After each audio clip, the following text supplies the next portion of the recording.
तो हम लोग क्या इस क्लास में डिस्कस कर रहे हैं कि जो अकबर के काल में एक इतिहासकार हुए अबुल फजल, उनकी जो कृति है अकबरनामा, उसका मध्यकालीन इतिहास लेखन में क्या योगदान है। तो हमने अभी आपको बताया कि शेख अबुल फजल का जन्म 14 जनवरी 1551 को आगरा में हुआ था। इनके पिता का नाम शेख मुबारक है और अबुल फजल की जो प्रमुख कृति है उसका नाम अकबरनामा है। शुरुआत में इनको मुल्लाओं ने थोड़ा सा परेशान किया, इनके परिवार वालों को, जिसके कारण से इन लोगों का जो धर्म के प्रति कट्टरता था वह बहुत हद तक कम हो गया। तो उसी को हम बता रहे थे। जो अबुल फजल की शिक्षा दीक्षा है वो शेख मुबारक के द्वारा हुई। बहुत ही कम उम्र में अबुल फजल ने अरबी फारसी भाषाओं का अच्छा ज्ञान हो गया, अर्थात कह सकते हैं कि 15 वर्ष की आयु में ही इन्हें बहुत ही अच्छी जानकारी हो गई और 20 वर्ष की आयु में ये एक प्रकार से शिक्षक का कार्य करने लगे। 1573-74 में शेख अबुल फजल अपने भाई फैजी के साथ अकबर के दरबार में उपस्थित होते हैं और अकबर की विजय से संबंधित एक घटना का एक कविता में पिरो करके अबुल फजल उसको दरबार में प्रस्तुत करते हैं। जिससे होता क्या है कि अकबर बहुत ज्यादा प्रभावित होता है और शुरुआत में आपको थोड़ा सा मजाक लगेगा कि जब अबुल फजल को प्रारंभ में मनसब मिलता है तो मात्र 20 का मनसबदार इन्हें बनाया जाता है। बाद में यह मनसब इनका बढ़ा करके 1000 कर दिया जाता है, फिर 2000, 4000, फिर ऐसे 5000, तो वो बढ़ता रहता है। लेकिन शुरुआत में जब अबुल फजल को मनसबदार बनाया गया तो 20 का मनसबदार बनाया गया। कहने का मतलब इनकी जो ज्वाइनिंग हुई थी वो बहुत कम वेतन से हुई। बाद में इनकी जैसे जैसे योग्यता और इनके लेखन से, इनके कार्यों से, इनकी शैली से अकबर प्रभावित हुआ, वैसे वैसे इनका मनसब बढ़ता गया। तो इस तरीके से अकबर क्या करते हैं कि अबुल फजल धीरे धीरे एक प्रतिष्ठित स्थान अकबर के दरबार में प्राप्त कर लेते हैं। इनका कद काठी अबुल फजल का इतना ज्यादा बढ़ जाता है, सम्मान इतना ज्यादा बढ़ जाता है कि बहुत से लोग थे अबुल फजल अकबर के दरबार में जो इनसे एक प्रकार से नफरत करने लगते हैं, जिसमें अब्दुल कादिर बदायूनी सब प्रमुख है, जिसे आप लोग जानते हैं, पिछली की क्लास में मैंने बताया भी था। अब्दुल हक दहलवी हैं, सलीम हैं, ये जो मुल्ला वर्ग के लोग थे ये इनके खास करके विरोधी हो जाते हैं अबुल फजल के। और अबुल फजल के चलते एक अब बदायूनी तो यहां तक के कहता है कि मेरा प्रमोशन रुक जा रहा है। खैर, तो मेरा बताने का प्रयास ये है कि अबुल फजल का इस तरीके से सम्मान दरबार में बहुत ज्यादा बढ़ गया था। तो यहां तक कि जो अकबर का बेटा जहांगीर है, सलीम है, वह भी कहीं ना कहीं उसको भी यह लगने लगा था कि अबुल फजल मुझे मेरे शासक बनने में किसी प्रकार की या किसी तरीके की बाधा ना उत्पन्न करे। इसलिए वो क्या करता है, जहांगीर जो वीर सिंह बुंदेला है उनके द्वारा 1602 में अबुल फजल की हत्या करवा देता है। यहां तक के समझ में आया?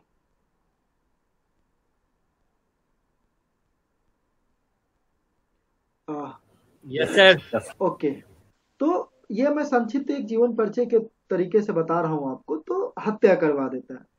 अबुल फजल की जो प्रमुख कृति है वो अकबरनामा है। दूसरा, इनके कुछ पत्र भी हैं, पत्रों का संकलन है जिसमें है मकतूबाते ए अल्लामी और एक है रुकात ए अल्लामी, रुकात ए अबुल फजल करके हैं। एक मिनट। तो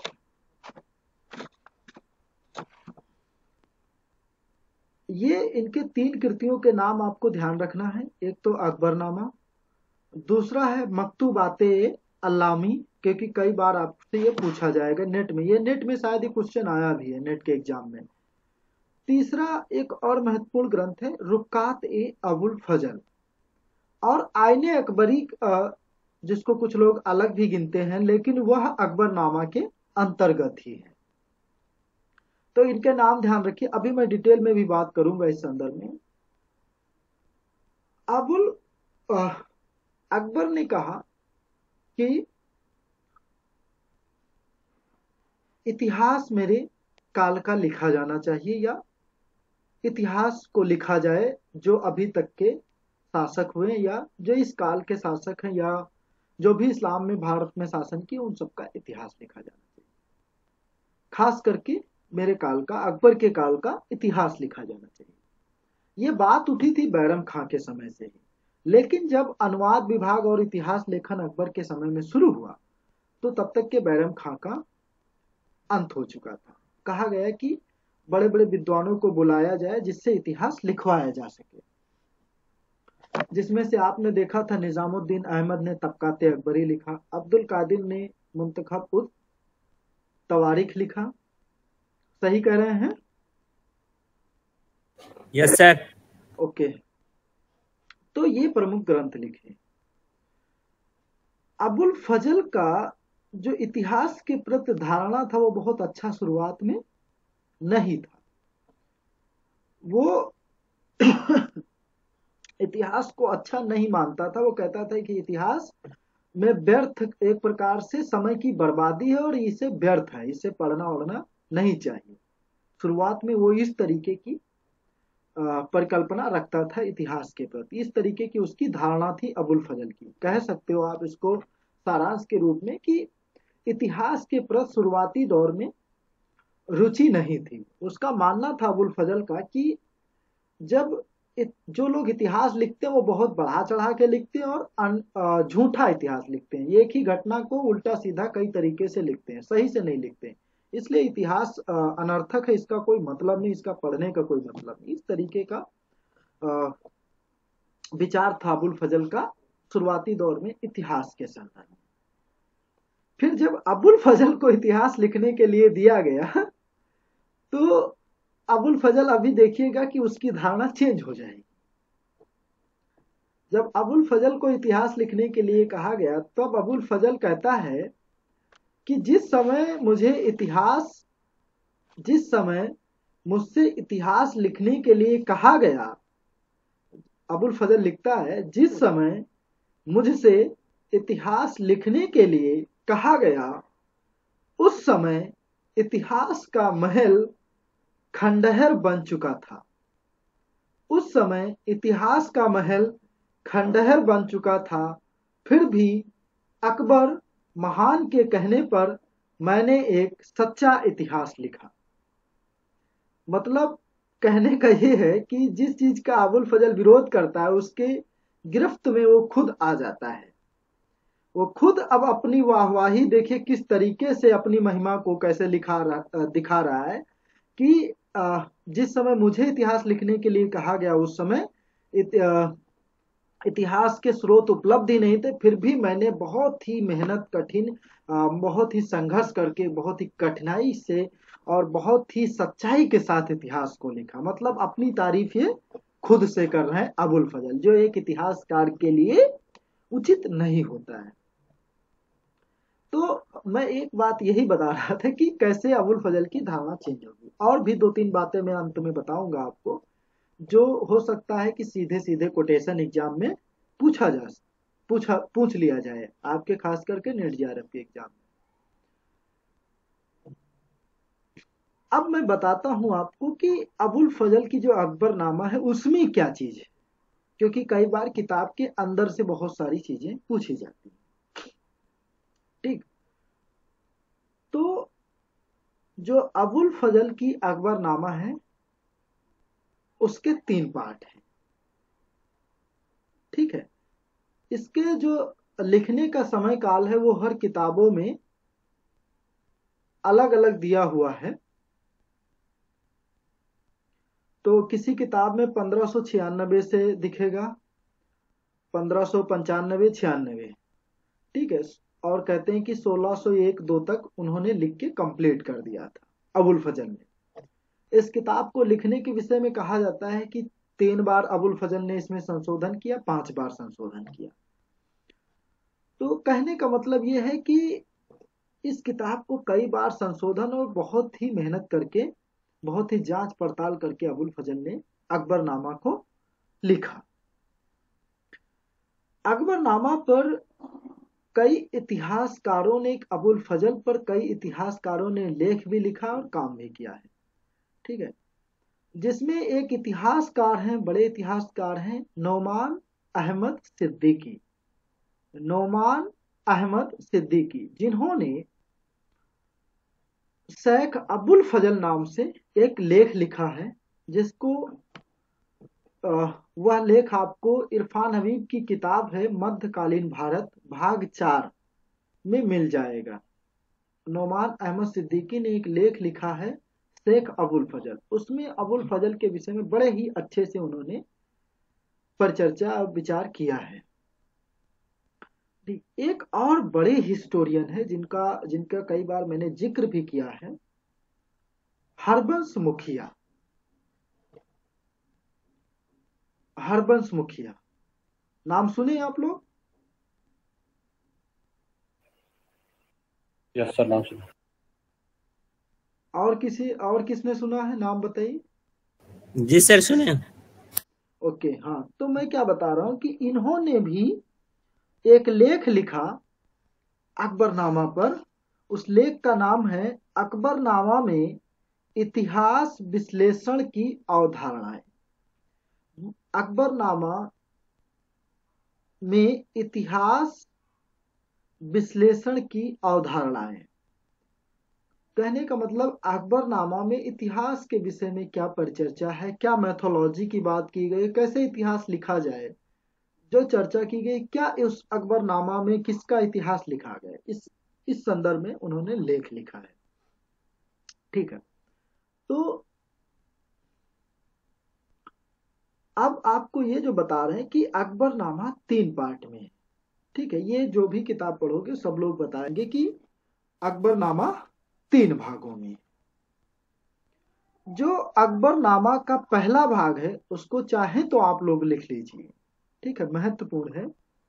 जो अकबरनामा का पहला भाग है उसमें आदम से लेकर के अकबर के जीवन के एक खगोलीय काल चक्र तक, अर्थात 30 वर्ष का मानव जाति का इतिहास है।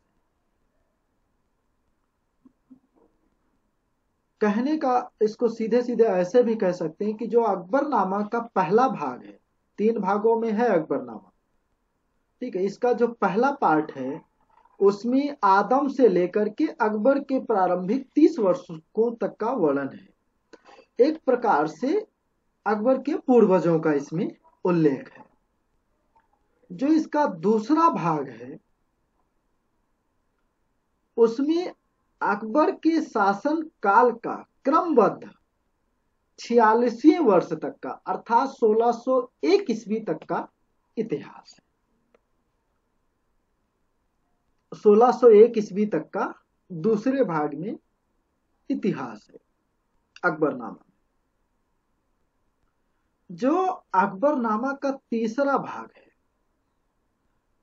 जो कि सबसे ज्यादा महत्वपूर्ण है, जो अकबरनामा का तीसरा भाग है उसी को आइन ए अकबरी कहते हैं। जो अकबरनामा का तीसरा भाग है उसी को आइन ए अकबरी कहते हैं। ठीक है, आइन का मतलब होता है कानून या नियम कानून। अकबर का तो मतलब आप समझ ही रहे हैं।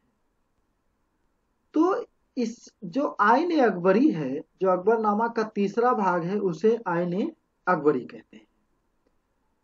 आइन ए अकबरी में जो अकबर का शासन प्रशासन से संबंधित नियम कानून है, मनसबदारी है और सूफी संत हैं, कैसे प्रशासन चलाया जाए, इन सब का बहुत ही डिटेल में वर्णन है।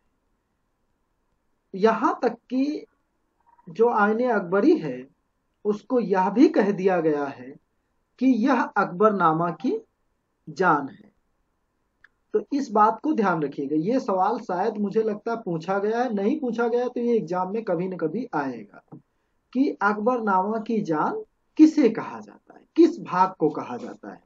तो आपको ध्यान रखना है कि जो अकबरनामा का तीसरा भाग है आईने अकबरी, उसी को अकबरनामा की जान कहा गया है। समझ में आ रहा है? Yes sir. Yes sir. Okay. तो तीसरा भाग, और तीसरा जो भाग है, हाँ हाँ, जो तीसरा भाग है, तीसरे भाग में क्या है कि तीसरे भाग जो आईने अकबरी है उसके भी कितने पार्ट हैं? कोई बताए कितने पार्ट हैं?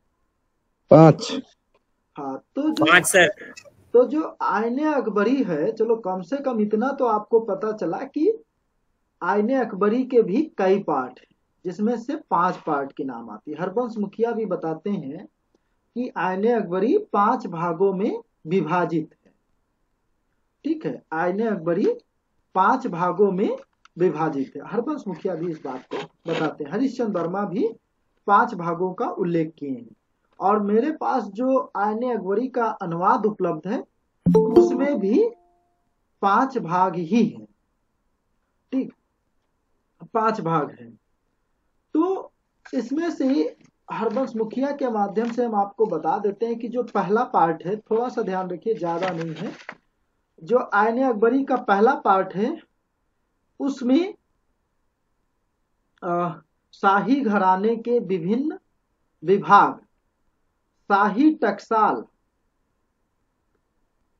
शाही टकसाल, शाही हथियारबंद, बंदूक, अस्तबल, अर्थात जो प्रशासनिक विभाग थे उनका वर्णन किया गया है, जो आईने अकबरी का पहला भाग है। क्लियर? जो दूसरा भाग है, जो आईने अकबरी का दूसरा भाग है, उस किताब दूसरे भाग में फौजी संस्था, उसके विभिन्न भाग, अदायती नियमों के वगैरह, मनसबदारों के विषय में, जो दूसरा भाग है जो मनसबदार के विषय में ही दूसरे भाग में उल्लेख किया गया, जो मनसबदारी प्रथा जिसे कहते हैं।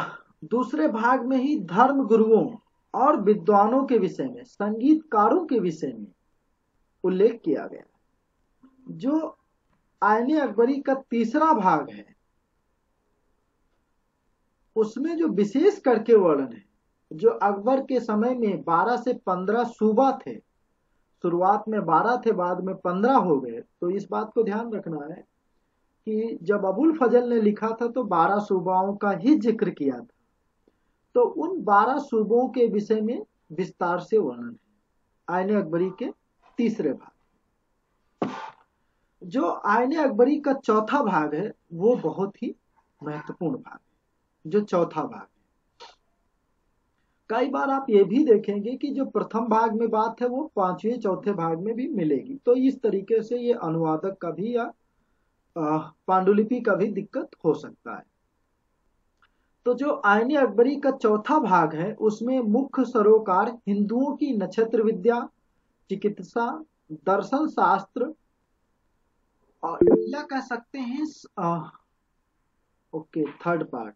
जो आईने अकबरी का तीसरा भाग है, जो आईने अकबरी का तीसरा भाग है उसमें प्रमुख रूप से है तो उल्लेख बहुत सी चीजों का, जैसे फौजदार मीर अदल का उल्लेख, कोतवाल का उल्लेख, मालगुजारी कैसे वसूली जाएगी उन सबका उल्लेख, और जो सूबा है, जो अकबर के समय में 12 सूबा थे उनका वर्णन है। उस सूबों में कौन शासक है, अवध में कौन है और इलाहाबाद सूबा में कौन पड़ेगा। तो इस तरीके के जो सूबा थे उस समय, उनके शासक कौन कौन से शासक थे उनका वर्णन किया गया है आईने अकबरी के तीसरे भाग।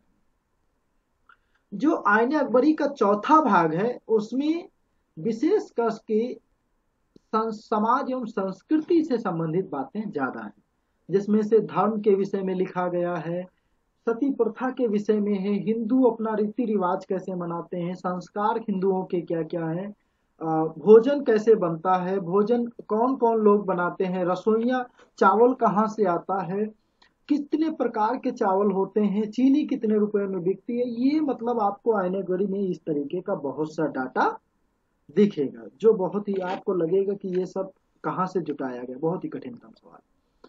तो इस तरीके से और मृत्यु संस्कार कैसे होता है, ठीक है, हिंदू पूजा कैसे करते हैं, मंदिर में घंटा कैसे बजाते हैं, शंख कब बजाते हैं, मूर्ति स्थापना कैसे होती, इन सब का भी डिटेल में चौथे पार्ट में वर्णन है आईने अकबरी के चौथे भाग में। जो आईने अकबरी का पांचवा भाग है इसको बहुत ध्यान अमरेश जी अनम्यूट कर लीजिए अपने आप को। जो आईने अकबरी का पांचवा भाग है इसमें प्रमुख जो महत्वपूर्ण बात है ये ध्यान रखना, इसी में अबुल फजल की संक्षिप्त आत्मकथा का उल्लेख है। ठीक है, तो ये कई बार पूछा जा सकता है कि अबुल फजल ने अपने विषय में आईने अकबरी के किस भाग में उल्लेख किया है, तो वो है पांचवें भाग में। ठीक है, इसको आप लोग को ध्यान रखना है, किसमें है, पांचवें भाग में। अबुल फजल ने आईने अकबरी के पांचवें भाग में अपने विषय में उल्लेख किया है।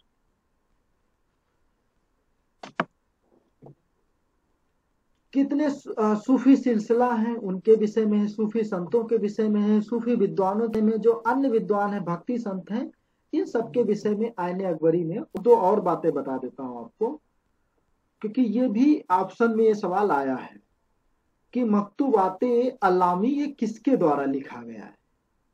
ठीक है, तो अबुल फजल की जो एक और रचना है वो है मकतूबाते अल्लामी। मकतूबात का मतलब होता है कि पत्र, ठीक है, पत्र। तो मकतूबाते अल्लामी ये एक प्रकार से पत्रों का संकलन है। अब इसमें पत्र कौन से हैं, इसमें जिन लोगों ने अकबर को पत्र लिखा, मुगल बादशाह अकबर को जिन लोगों ने पत्र लिखा उनका संकलन है। इसमें विशेष लोगों ने लिखा तो उनका संकलन है, या कुछ उपहार स्वरूप भेंट किया तो उसका वर्णन है मकतूबाते अल्लाह।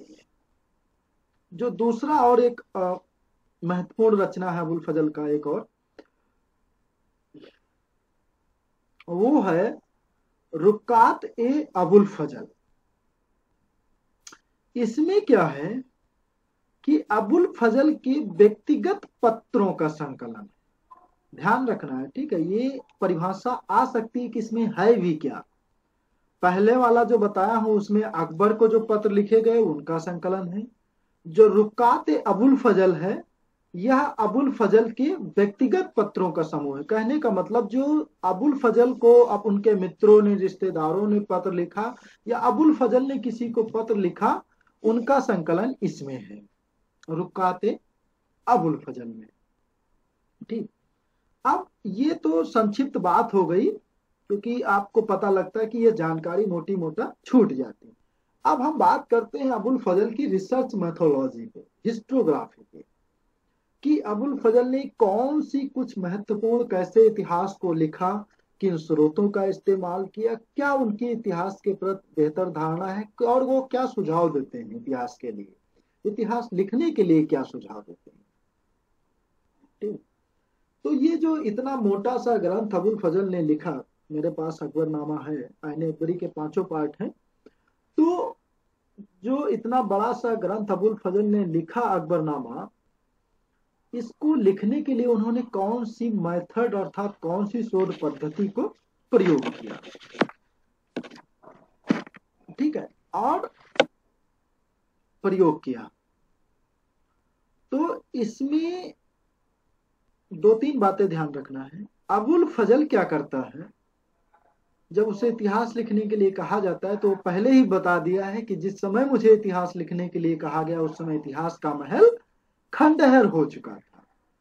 ठीक, तो वो बताता है कि जब मुझे इतिहास लिखने के लिए कहा गया तो उस समय मेरे पास किसी प्रकार के ऐतिहासिक स्रोत उपलब्ध नहीं थे।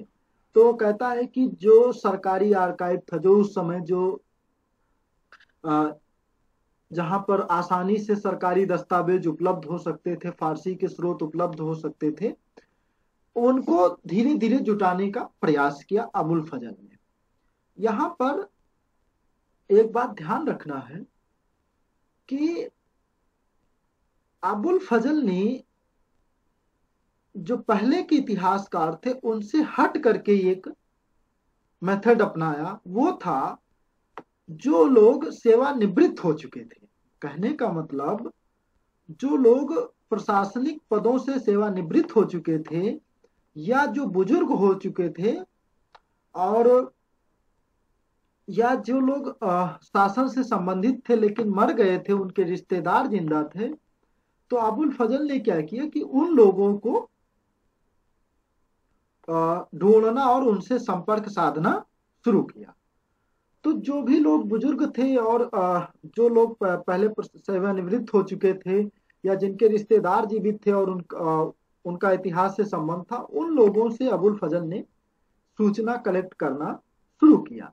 और जो सेवानिवृत्त लोग थे उनको भेजा भी, दूर दराज के क्षेत्रों में भेजा कि जाओ, फला दरबार से संबंधित तो वो लोग थे, वो मर गए होंगे लेकिन उनके नाते रिश्तेदार जिंदा होंगे, तो जाओ उनसे पता करके आओ कि उस समय का शासन कैसा था, उस समय की घटनाओं के विषय में कुछ जानकारी हासिल करके आओ। तो इस तरीके से अबुल फजल ने स्रोतों का संकलन किया।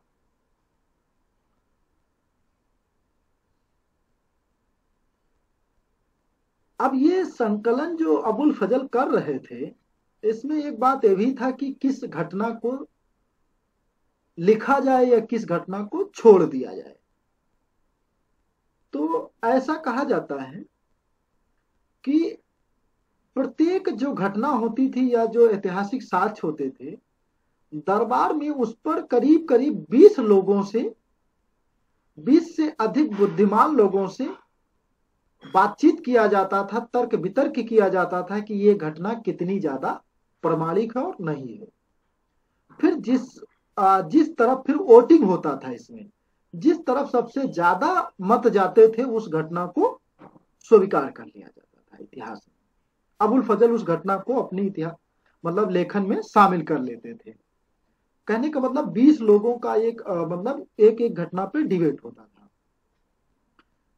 लेकिन एक बात ये भी उठती है कि जिस घटना पे पता चला कि बराबर मत पड़ गए, तो वहां पर किसको माना जाए, या डिबेट ज्यादा हो गया, ज्यादा मतभेद हो गया, तो वैसे समय में क्या किया जाता था, अबुल फजल वैसे समय में क्या करते थे कि जब दोनों तरफ बराबर मत होते थे या बराबर डिबेट होता था, तो अबुल फजल उस घटना को अकबर के पास ले जाते थे या उस साक्ष्य को अकबर के पास ले जाते थे। कहते थे हुजूर इसमें आप ही निर्णय करिए।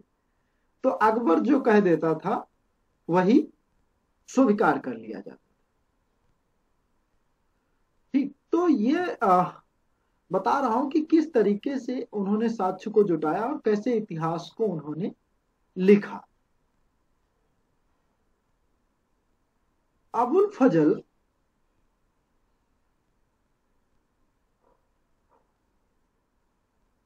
इस तरीके से इतिहास को लिखते हैं। अब इनकी धीरे धीरे अवधारणा इतिहास के प्रति जो बदली, अब इनके जो विचार हैं इतिहास के प्रति, अबुल फजल कहते हैं कि इतिहास एक औषधालय के समान है। इसका मतलब समझ में आ रहा है किसी को? थोड़ा थोड़ा समझ में आ रहा है। बताइए। जैसे कोई समझ पा इतिहास रहा है? औषधालय की तरह इसलिए होता है कि अगर वर्तमान में हमें कोई समस्या उत्पन्न बताइए। हुई तो हम उसका हल पुराने समय में वही घटना को देख करके करते हैं, क्योंकि इतिहास खुद को दोहराता है कहा जाता है। तो जाहिर सी बात है अगर वैसी घटना या उससे घटी हुई तो उसमें उस समय क्या किया गया था इसके मतलब इसके समाधान के लिए, इस तरह हम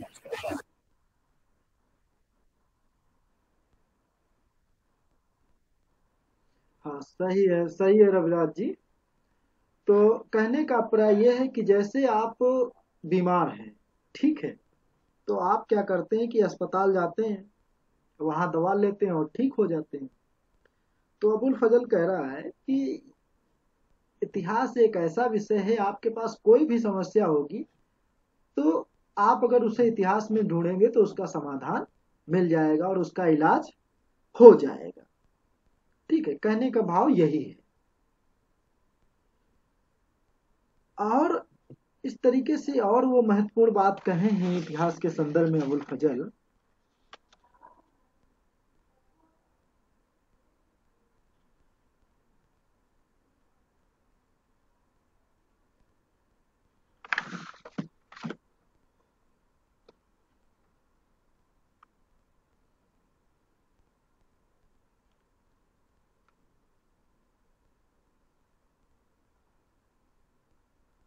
एक बात और कहता है कि जब अबुल फजल को अकबर इतिहास लिखने का आ, बात कहते हैं कि आप इतिहास लिखिए, तो अबुल और कुछ संदर्भों में तो अबुल फजल कहता है कि जिसको जीवित रखना है, ये मैंने किसी किताब में पढ़ा था, मुझे अभी याद नहीं आ रहा है, जिसको जीवित रखना है, अब अकबर से कहता है अबुल फजल, हुजूर जिसको जीवित रहना है उसका इतिहास लिख दीजिए, और जिसको मारना है उसका इतिहास छोड़ दीजिए। ये बात आपको समझ में आ रही है। कहने का मतलब ये है, जिसको इतिहास नहीं होगा तो ऑटोमेटिक उसका आपको अतीत नहीं पता चलेगा, वो अपने आप मर जाएगा। ठीक है, जैसे कि आज आप लोग जान रहे हैं कि इन लोगों का इतिहास नहीं लिखा गया और इसलिए अब उनके इतिहास लेखन की बार बार बात हो रही है। ठीक, तो इतनी बड़ी बड़ी बातें फिर बाद में इतिहास के संदर्भ में अबुल फजल कहता है। अकबरनामा और अबुल फजल की कुछ इतिहासकारों ने आलोचना भी की। ठीक है, अब जाहिर सी बात है, कोई भी इतिहासकार होगा तो अच्छाई और बुराई उसमें दोनों हो सकती है। इनके विषय में एक आरोप ये लगता है अबुल फजल पे कि इन्होंने अकबर को बहुत ज्यादा बढ़ा चढ़ा करके दिखाया है। इन्होंने क्या किया कि जो अकबर हैं उनको इंसान कामिल दिखाया है। इंसान कामिल से अभिप्राय ये है कि किसी उनको ईश्वर के साथ जोड़ करके स्थापित किया है। अबुल फजल क्या करते हैं कि यहां तक के अकबर पढ़ा लिखा नहीं है, तो उस संदर्भ में अबुल फजल इतना तक बोल देते हैं कि पैगंबर मोहम्मद साहब पढ़े नहीं थे, इसलिए अकबर भी पढ़ा लिखा नहीं है। ठीक है, तो ऐसी ऐसी मतलब तुलना की है और भी बहुत सारी बढ़ा चढ़ा के बातें किए हैं। इंसान कामिल का मतलब उसी संदर्भ में है, इनको एक देवत्व के रूप में स्थापित किया है। अकबर को अबुल फजल ने एक देवत्व की तरीके से एक सर्वे सर्वा के रूप में स्थापित किया है और उनको स्थापित करने का प्रयास किया, ऐसा इतिहासकार इन पर आरोप लगाते हैं। इसीलिए हरबंस मुखिया भी बताते हैं कि इनकी जो भाषा शैली है वो बहुत ही अच्छी नहीं है, क्योंकि ये चीजों को बढ़ा चढ़ा करके लिखे। आप पढ़ोगे तो आपको पता भी चल जाएगा। एक और इतिहासकार हैं नोमान अहमद सिद्दीकी, वह भी अपनी किताब में अपने लेख में लिखते हैं शेख अबुल फजल में कि जो आईने अकबरी है वह एक प्रकार से रेलवे की सूची के समान है। रेलवे की सूची से अभिप्राय यह है कि इसमें केवल डाटा दिया गया है, उसका व्याख्या बहुत ज्यादा नहीं। इसमें वे और भी बताते हैं सिद्दीकी साहब कि इसमें जनता की भावनाओं का, उनकी संवेदनाओं का बहुत ज्यादा वर्णन नहीं है।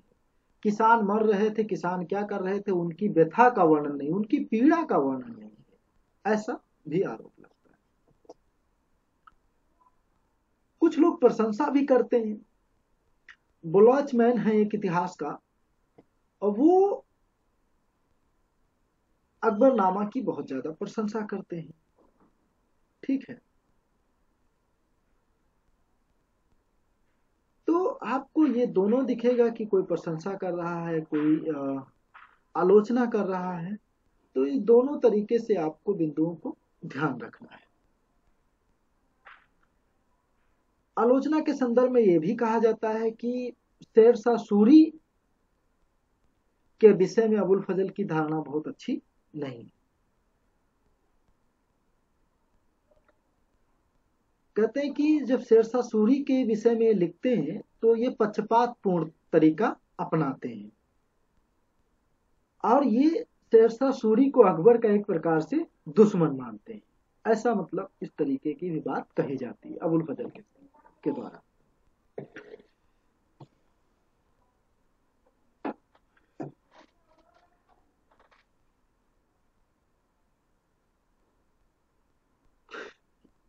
एक कोटेशन है, ये इरफान हबीब की किताब भाग 4 में है। अकबरनामा अकबर की कहानी अधिक है और उस युग का कम जिसमें अकबर और अबुल फजल सिर्फ सांसें ले रहे हैं। ठीक है, ये आप समझ रहे होंगे कि ये जो कहना है इतिहासकार का वो ये कहना है कि इसमें केवल अबुल फजल और अकबर की ही गाथा का विशेष वर्णन है और बाकी लोगों का कुछ नहीं, ऐसा मानना है। तो मुझे लगता है कि और इनके एक अच्छाई ये भी आती है कि ये बहुत ही धर्मनिरपेक्ष होकर के इतिहास को लिखा है। ठीक है, बहुत ज्यादा जो जैसे कि बदायूनी का जब आप इतिहास पढ़िएगा तो बदायूनी क्या करता है कि वह कट्टर शब्दों का प्रयोग करता है और एक कट्टरता की तरीके से लिखता है। लेकिन अबुल फजल में वो उदारता दिखेगी, आप में कट्टरता इनके लेखन में नहीं दिखे। बढ़ाव चढ़ाव तो शैली में दिखेगा कि बढ़ा चढ़ा के चीजों को प्रस्तुत किए, लेकिन कट्टरता, धार्मिक कट्टरता अबुल फजल के इतिहास लेखन में आपको नहीं दिखेगी। और इनको कहा जाता है कि अब अलबर्नी और एक इतिहासकार है अलबर्नी और एक है इब्न खल्दून, उनके बाद यदि किसी ने समग्र रूप से संपूर्ण इतिहास लिखने का प्रयास किया तो वो है अबुल फजल। तो वो है अबुल फजल। तो ये सारी बातें हैं, बहुत सारे आरोप हैं इन पे, बहुत सारी इनकी तारीफें हैं, सारी इनकी अच्छाइयां हैं, कमियां हैं। ये सारी बातें इनके लेखन शैली में आपको दिखेंगी। कुछ मोटी मोटी बातें जरूर ध्यान रखिए, क्या इनके संदर्भ में विशेष कोटेशन है, क्या इनकी रचना है, क्या इनके लेटर हैं और ये किसके काल से संबंधित हैं, इस चीज को आपको ध्यान रखना है। तो ये क्लास मुझे लगता है कि कंप्लीट होती है। यहाँ पर बोलने के लिए तो बहुत कुछ है क्योंकि इस पे अबुल फजल पे मेरे पास काफी मटेरियल भी है।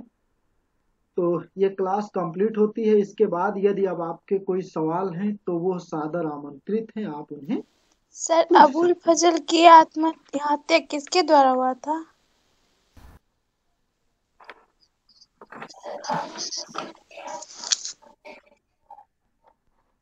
वीर सिंह बुंदेला के द्वारा हुआ था। क्या बोले सर?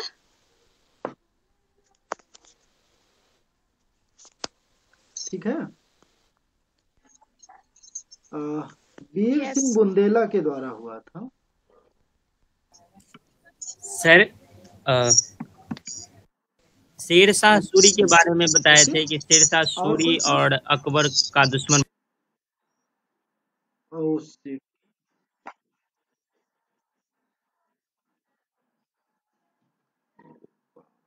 आज ऐसा सब गड़बड़ हो रहा है।